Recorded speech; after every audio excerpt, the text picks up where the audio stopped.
Okay, hi EDUC3200. This is Heather speaking to you.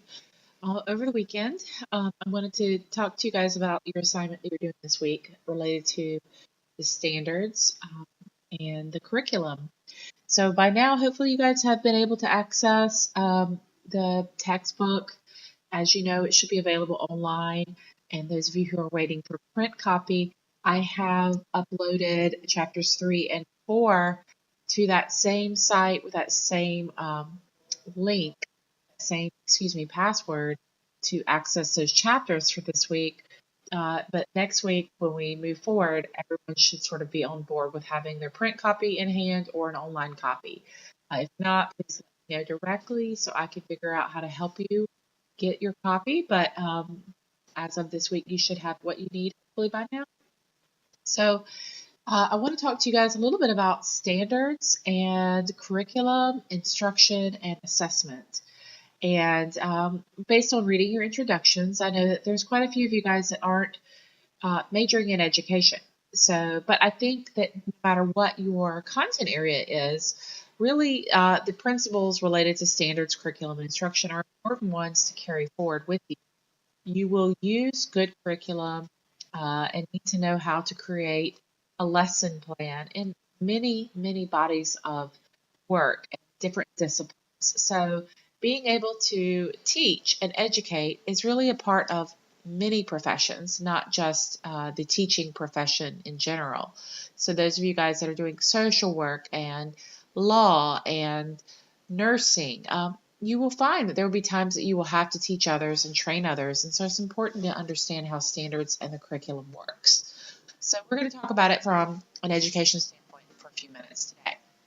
I am going to go ahead and kind of talk a little bit about chapters 4 and 5 in the Simmons text, Discovering the Teacher Within You.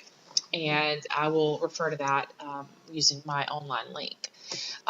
As you know from the assignment, you can access the North Carolina Professional Teaching Standards, which I've linked. And that is a separate video on how to do this assignment using the Professional Teaching Standards. So let's talk about what standards are.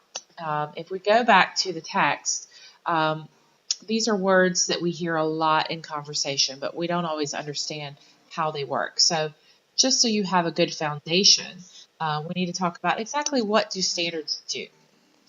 So standards are really important to education. They are the foundation and the cornerstone. You really should not be teaching unless you are adhering to the standards for your content area and your discipline.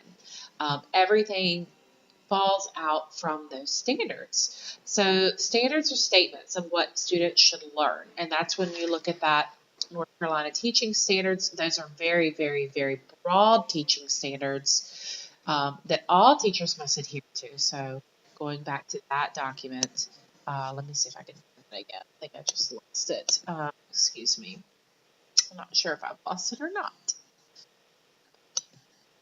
But those teaching standards are the broad standards, and then you go to the standard course of study, which again narrows to your grade level and your discipline.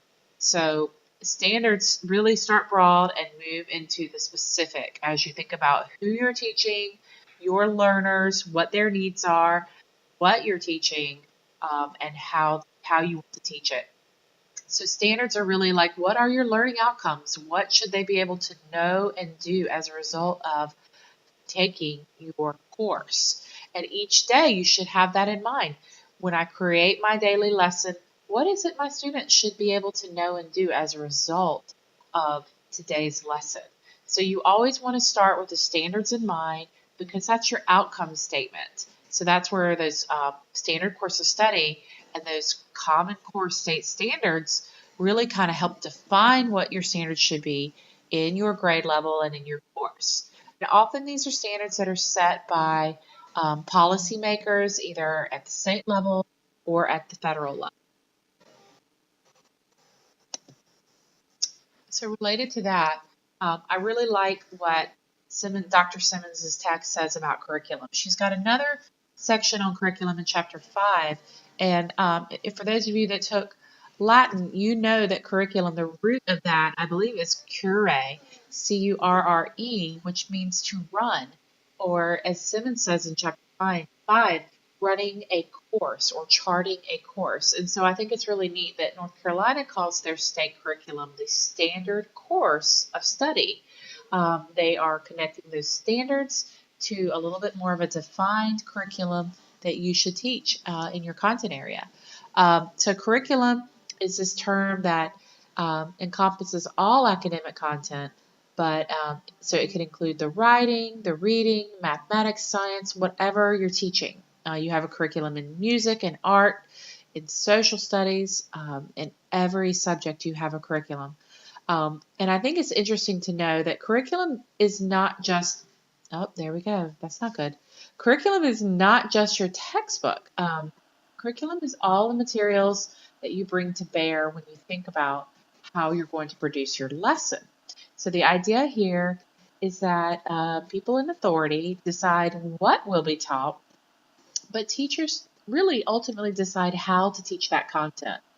And so that's the tough part as teachers. We come into the classroom, we don't have a curriculum. We know the standards. We've maybe taught some practice lessons. We have never taught daily lessons and paced something out for a whole year. It's really, really daunting. So a lot of times teachers turn to the textbooks and follow the curriculum sort of outlined there. They connect that back to the standards. Or teachers turn to other teachers. Often there's a veteran teacher that you might work with that would be willing to share instructional materials with you. Or you can even find tons of online websites now with instructional materials. Like one, for example, is Teachers Pay Teachers. Places where you can get ready-made lesson plans on pretty much anything you want to teach. The only thing I would say is anytime you borrow something from another person that's not made by you, you need to adapt it. You need to adapt it for your students. You need to make sure that it fits and it responds to the standards that you're teaching, and you need to adapt it to your own teaching style. But curriculum is, how is what needs to be taught more specifically, and instruction is how teachers deliver that curriculum. How do they actually guide students through a lesson? That's the instructive piece. Okay, so I really wanted to make you kind of aware of that. The standards, we have national standards called the Common Core State Standards, and that is part of your assignment this week is to look at those. And those of you that teach math and language arts really are aligning your curriculum to the Common Core State Standards. And the idea behind this is that wherever you go in the country, your educational targets are going to be agreed upon so that students are college and career ready and able to really transfer knowledge between schools, between states, that this sort of aligns each state's curriculum around writing and math so that we have a more uniform national standard. Before these were put in place, things could vary quite a bit from one state to the next, and there really was a call to make writing and mathematics instructive a little bit more uniform. So that's why we have the Common Core State Standards. For other subject areas, not math and science, states still have a lot of autonomy in how they put together their standards. So in North Carolina, we have the North Carolina Standard Course of Study, and that is the state standards for the other subject areas that are not math and science. So again, if you teach something like something in the arts or something related to, social studies or science or music, you're going to be probably referring to the North Carolina Standard Course of Study instead of the Common Core. The Standard Course of Study, as I mentioned in the other video, is really breaking things down in terms of the subject area, the grade level of student you're teaching, and sort of what should students be able to know and do as a result of taking the class and doing that class. So I really wanted to sort of talk about the differences between the standards in the curriculum and instruction. So curriculum is sort of the written out process of teaching. material. Material ultimately tells you, like, helps students meet the standards, which is the outcome, what students should know and do. And instruction is sort of the how we put it all together, sort of our personal blend of teaching and materials and activities that we do to deliver that curriculum. So teachers have a lot of latitude in delivering the curriculum, but teachers are often have to deal with state assessments that measure student performance. So their curriculum often has to be aligned well with those standards so that their students do well on these assessments. So we're going to kind of get into that more. And I know some of this may be sort of common sense, but if a lot of you guys are coming into this with no background in education, I think it's important to just sort of break those terms down and think about that as you're putting together your assignment this week. So I hope this kind of helps a little bit. The chapters are really, broken down into really simple, clean language. So I definitely think you should read those as you're doing this assignment. I hope that helps, and we'll be in touch more to talk about coming chapters.